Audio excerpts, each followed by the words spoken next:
김진욱 전 더불어민주당 대변인 그리고 김기흥 국민의힘 미디어 대변인과 함께 자세히 짚어보겠습니다. 두 분 어서 오십시오. 안녕하세요. 예. 자, 본격적인 얘기에 앞서서 김민석, 정청래, 송영길 당대표 후보 3명. 조금 전에 저희 백정규 기자가 전해드린 것처럼 3명의 정견 발표가 마무리됐습니다. 먼저 이 내용 듣고 두 분과 얘기 이어가겠습니다. 왜 민주당에 들어오셨습니까? 민주당원 이제 몇 년 되셨습니까? 왜 민주당에 남아 계십니까? 국회의원도 장관도 지방의원도 아닌데 뭘 꿈꾸십니까? 어느 대통령을 제일 사랑하셨습니까? 언제 민주당에 실망하셨습니까? 그럼에도 왜 오늘 이 자리에 계십니까? 그럼에도 왜 민주당이 나의 당이라고 생각하십니까?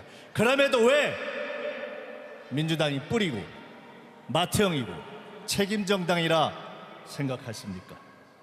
혹시 꿈에라도 홧김에라도 독재하고 탄핵되고 내란수계와 부하들이 이끌었던 저쪽 당으로 가버릴 생각을 해보셨습니까?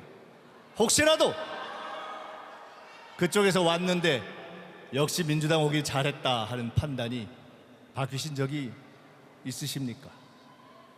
전당대회마다 대선 경선마다 그렇게 서로 싸우는데 그럼에도 왜 민주당이 하나가 돼야 한다, 하나가 될 수 있다 이렇게 믿으십니까?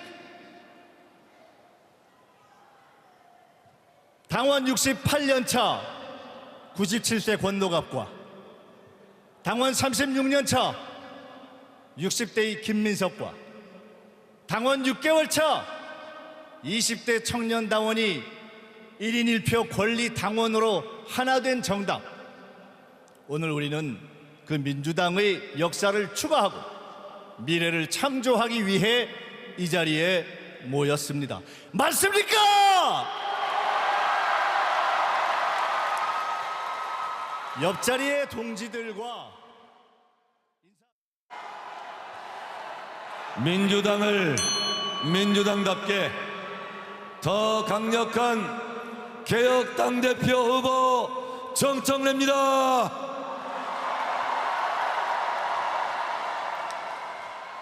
당원 주권 정당 1인 1표 힘 오직 민심 오직 당신만 믿고 얻어 터지고 찔려도 여러분과 함께 달려온 정청래입니다.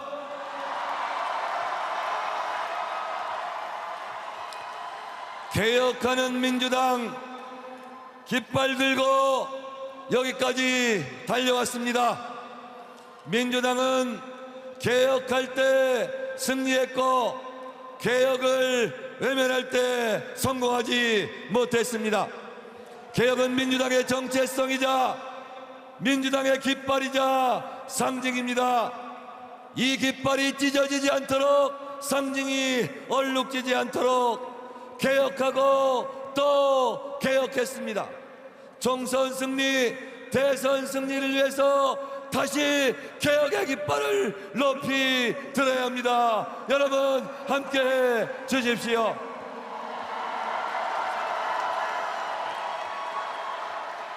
지난 1년간 우리가 해낸 개혁의 성과를 흔들지 맙시다. 우리는 내란 청산에 온 힘을 쏟았고 검찰청 폐지, 중수청법, 공수청법, 보안수사권 전면 폐지 등 검찰개혁을 해냈습니다. 대법관 증원, 재판소 원제, 법외국제 등 사법개혁을 해냈습니다. 수십 년간 엄두를 못 냈던 개혁을 우리 민주당 정부가 존경하는 자랑스러운 민주당 당원 동지 여러분, 개혁당 대표도 아니고 청래당 대표도 아니고 조국혁신당 대표도 아닌 자랑스러운 민주당의 대표 후보 기호 1번 송영길 인사드립니다.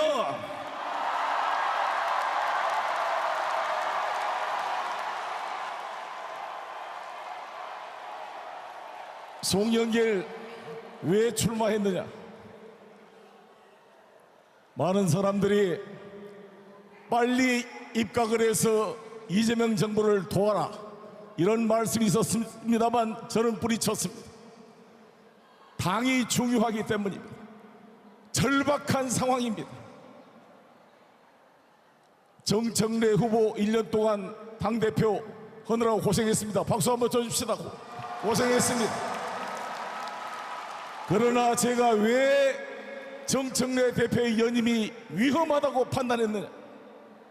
잘한 것도 있지만 근본적으로 이번 지방선거와 보궐선거에 실패했습니다. 정청래 후보님이나 최민희 후보님 네, 당대표 후보 3명의 정견 발표, 저희가 시간 관계상 공평하게 2분씩만 들었습니다. 뭐 그동안 3주간 전국 순회 경연을 통해서, 순회 그 경선을 통해서도 많은 얘기들을 했지만 마지막 정견 발표 어떻게 들으셨습니까?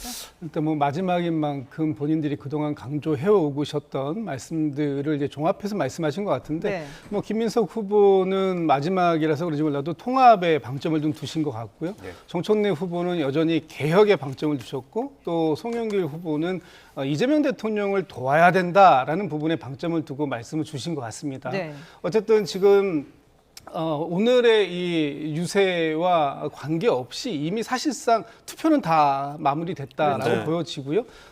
마지막으로 이 후보들께서 전당대회를 통해서 그동안 본인들이 해왔던 또 하고 싶었던 말씀들을 정리한 것으로 이해할 수 있을 것 같습니다. 예, 표가 명확한 새 후보의 이제 정견 발표를 이제 평해 주셨는데 전체 투표의 이제 30%를 차지하는 국민 여론조사 결과가 이제 합산이 되는 부분, 네. 이 부분이 지금 이제 주목 포인트인데 과연 정청래 후보가 권리당원에서 지금 졌던 이 부분을 막판 뒤집기를 할 수 있을지 좀 어떻게 전망하십니까? 좀 여의치 않은 것 같습니다. 오늘 마지막 정견 발표였는데 김민석 후보는 좀 여유가 있는 것 같아요. 그러다 보니까 우리가 왜 하나가 돼야 되느냐 그런 네. 부분 통합적인 얘기를 했던 것 같고요. 정청래 후보 입장에서는 개혁이라는 게 같이 내가 이번에 당대표가 되지 못했더라도 이 부분에 대해서 당의 어떤 깃발 상징이다 이 부분을 계속 강조를 했던 것 같습니다. 그래서 본인이 당대표로서 검찰개혁, 물론 국민의힘과 국민들 입장에서는 그건 개혁이라고 보이지 않지만 여튼 본인은 개혁이라고 자부하고 싶은 것 같습니다. 그리고 마지막에 송영길 후보 같은 경우는 무엇보다도 본인이 왜 여기 등판했는지에 대해서 끝까지 정청래 대표 박수치게 하면서 수고했다고 하지만 예. 왜 나오냐 그 얘기를 계속 하고 싶으신 것 같아요. 근데 이 정견 발표를 통해서 분명하게 느껴지는 거면 순위가 좀 정해져 있다 그런 느낌인 것 같습니다. 네. 그렇다 보니까 정청래 대표가 뭔가 이 부분에 있어서 강하게 핫하게 싸우면서 뭔가 다음을 역전을 하기 위한 발판으로서 하는 메시지는 아닌 것 같습니다. 네. 그러다 보니까 저는 그 여론조사 통해 가지고 이걸 하기에는 조금 한계가 명확한 그런 현실론에서 정청래 대표의 어떤 본인 입장에서는 굉장히 아쉬운 네네.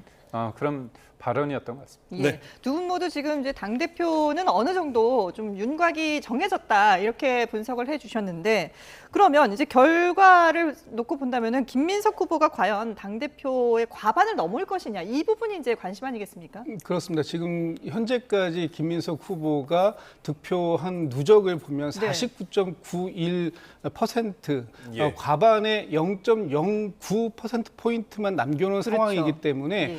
과연 오늘 전국 대의원 투표가 17,000여 명 정도가 진행이 되고 있을 것이고요.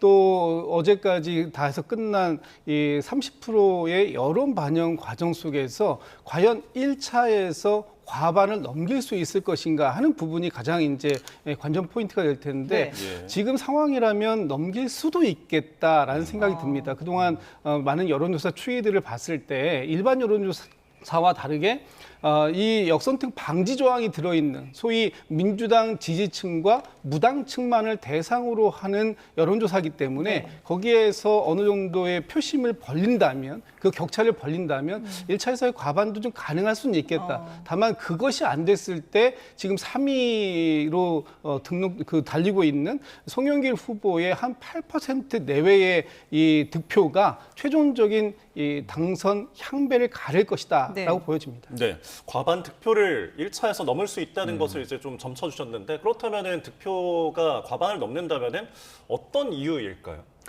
저는 이게 최근에 이재명 대통령 지지율이 떨어지고 있습니다. ARS 여론조사뿐만이 아니라 전화 면접 여론조사에서도 예. 지난주에 있었던 갤럽 같은 경우도 7% 떨어지지 않았습니까? 예. 그런 의미를 봤을 때 처음에 그냥 표피 1차적으로 생각했을 때는 이재명 대통령의 지지율이 떨어지면 정청래 후보한테 득이 되는 거 아니냐. 저도 처음엔 그렇게 생각했는데 예. 도리어 이재명 대통령의 지지율이 하락하는 국면에서 정청래 후보가 당대표가 됐을 때 레임덕이 될 가능성이 있다. 그러니까 결집하는 양상으로 되는 것 같습니다. 네. 그 계기가 제가 볼 때 호남에서 확실하게 뚜렷한 징후를 보이는 것 같아서 저는 원래는 제가 볼 때는 선호 투표까지 간다고 저는 생각을 했는데 예.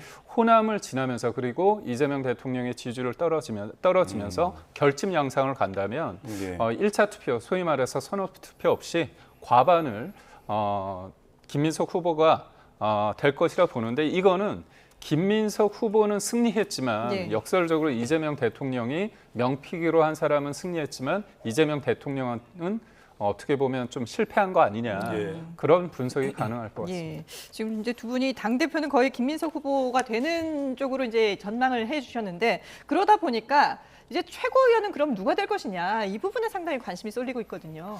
지금 이제 현재 최고위원 당선권에 들어와 계신 분들을 보면 이제 친명 후보가 2분, 친청 후보가 3분 이렇게 되어 있는데 마지막까지 이 부분이 또다시 큰 요동을 칠 가능성이 있다라고 저는 봅니다. 일단 지금 순위가 뒤집힐 수 있다라는 바뀔 수 말씀이세요? 있습니다. 예. 첫 번째는 오늘 현재 진행되고 있는 17,000여 명의 전국대의원의 표심이 어느 쪽으로 갈 것이냐 하는 부분이 하나 있고요. 네.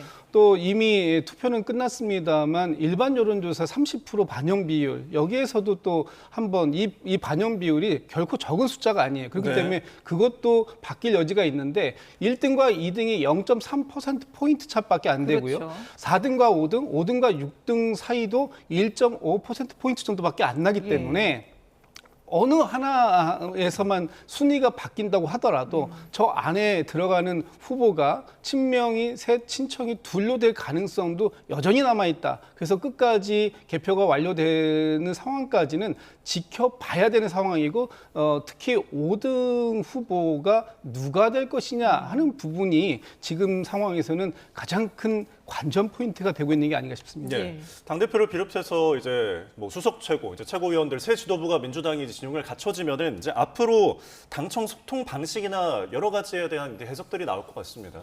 아무래도 만약에 김민석 후보가 됐고 수석 최고위원을 최민희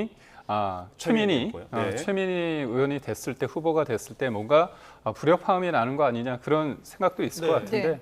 저는 그렇지는 않을 것 같습니다. 왜냐하면 우선적으로 당내 경선에서 파열음은 났지만 우선적으로 됐을 때 최민희 후보가 본인의 어떤 강경한 발언을 하겠지만 일종의 대세가 정해진 부분이 있고 또 무엇보다도 김민석 후보가 지금 부동산 세제 개편안 관련해서 정부 안에 대해서 뭔가 다른 이견을 제시한 부분이 있습니다. 근데 이게 개인의 어떤 생각뿐만이 아니라 수도권 특히 서울 중심으로 의원들이 이 부분에 대해서 변화돼야 된다. 그런 부분이 있기 때문에 저는 이 부동산 세제 개편안을 두고 이재명 대통령은 당 지도부가 어떤 안을 내놓으면 그걸 받아들이는 안으로 하면서 지금까지 어떤 당내 갈등 양상을 뭔가 좀 잠재우는 그런 안으로서 사용할 가능성도 있다고 봅니다. 네. 자, 민주당 전당대회 잠시 뒤 오후 5시면 이제 투표 종료가 선언이 되고 개표 개시 선언이 이루어집니다. 그리고 결과가 한 6시쯤 나올 것으로 전망이 되는데요. 저희가 계속해서 현장 상황 생중계로 전해드리겠습니다. 두 분과는 여기서 인사드리겠습니다. 지금까지 김진욱 전 더불어민주당 대변인, 김기흥 국민의힘 미디어 대변인과 함께했습니다. 고맙습니다. 고맙습니다. 고맙습니다.